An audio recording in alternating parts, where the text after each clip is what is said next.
Nací el 4 de junio de 1965 en Hija de Galicia, me crié en Arroyo Naranjo, toda mi vida estuve en Arroyo Naranjo hasta que salí para la universidad.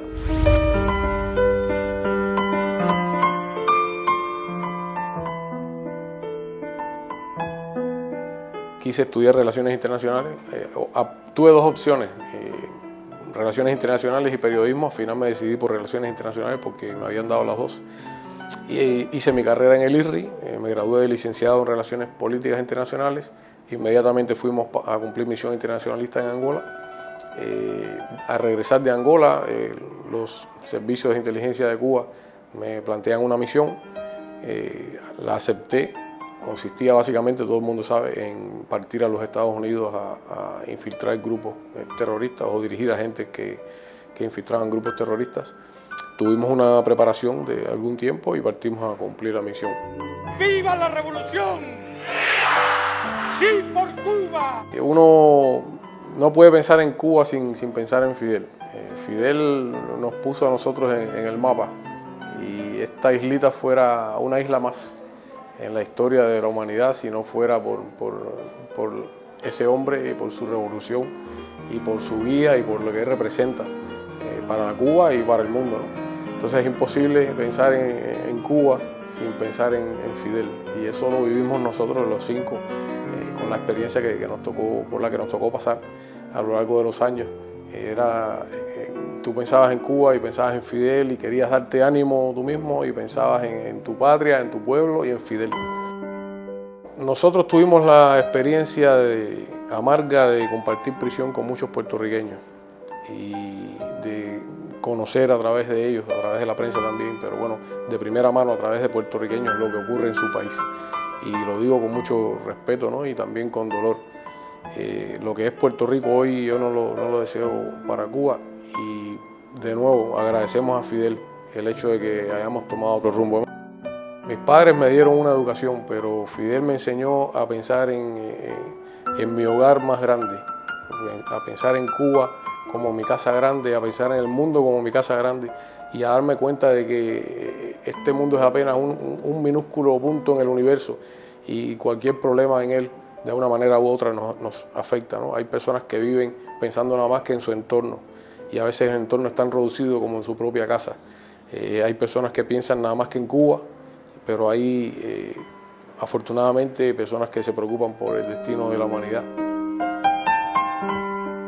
Aquella palabra, aquella frase histórica ya en toda su magnitud de solo les digo una cosa, volverán.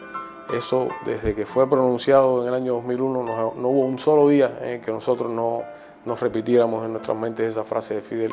Y es más, personas de todo el mundo nos escribían, personas aquí, cubanos, compatriotas, nos escribían y nos decían: ustedes van a regresar a la patria porque lo dijo Fidel. Nadie sabía cómo, pero todo el mundo tenía la certeza de que regresaríamos porque Fidel lo había dicho. Gracias a Fidel estamos aquí, porque eso es algo que incluso en prisión a los presos les llamaba la atención, ¿no? Les decía: ustedes tienen un país entero luchando por ustedes tienen a un hombre de calibre mundial luchando por ustedes. A mí nunca se me olvida cuando me llevaron al Hueco en la prisión de Victorville, porque supuestamente había llegado una carta con un polvo extraño a mi nombre, que yo pienso que solo fue un pretexto, y me pusieron en condiciones bastante difíciles en el Hueco. Victorville estaba en un desierto y esa prisión es hermética, tiene que tener aire. Me pusieron una celda que el aire estaba defectuoso, era un horno. Y cuando eso se conoció gracias a una visita del abogado, Fidel salió en la televisión. Fidel, que hacía rato ya que no salía en público, salió en la televisión y lo denunció con mucha energía. Y eso llamó la atención, no solo condujo a que hubiese un escándalo, los medios de prensa llamando a la prisión, la CNN, la BBC, etcétera, sino que bueno, condujo a que me sacaran, pero además llamó la atención de todos los guardias, de todas las autoridades ahí, diciendo cómo es que un jefe de Estado, bueno, aunque en ese momento no era jefe de Estado, pero bueno, cómo es que una persona con la historia de Fidel, con la importancia de Fidel, se preocupa por un preso que está en otro país y hace una denuncia de ese tipo y usa toda su fuerza para denunciar esa situación. Eso hay personas que no lo entienden, pero tú tienes que ir a la historia de Cuba y ir a la historia personal de Fidel y saber que es un hombre de principio, un hombre que no abandona a sus hombres.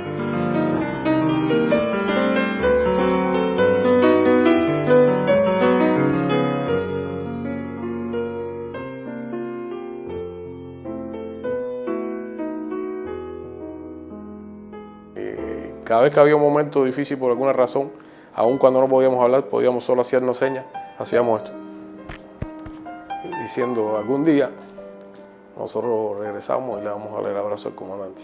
Y eso nos daba un ánimo tremendo. Uno lo cuenta y es fácil, ¿no? Pero vivirlo es un poco complicado, por decirlo de alguna manera. Y lo hicimos por Cuba, lo hicimos por nuestro pueblo, pero también lo hicimos por Fidel. Y por darle también la satisfacción, si algún día lo conocía, de que hijos de él, revolucionarios formados por él, están dispuestos también a sacrificarlo todo por la patria. Pero además, Fidel nos ayudó a resistir a nosotros. Su ejemplo, su dedicación a nuestros familiares, sus atenciones, nos dieron un ánimo tremendo a nosotros. Y por todo eso, los 5 somos hijos de Fidel.